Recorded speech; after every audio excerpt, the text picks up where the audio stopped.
І після того, як двері були відрегульовані, вклеїли вікно. Дуже малі зазори тут між металом і вікном. Там міліметр, менше міліметра струна не пролазить. Виходить, де пролазила, різали струною, де не пролазила, гралися лезвієм. Дуже нервова робота така, звісно, я вам скажу.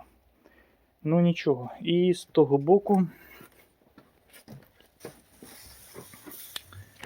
два скла теж на місці. Я їх вже вклеїв. Все зафіксував скотчем. Старався знизу тут залишити маленький зазорчик, бачите, трошки більший, чим був, щоб там воно не терло. І все зафіксував. То я надіюсь, що буде все добре. В принципі, зробив все, що міг. Ото таке.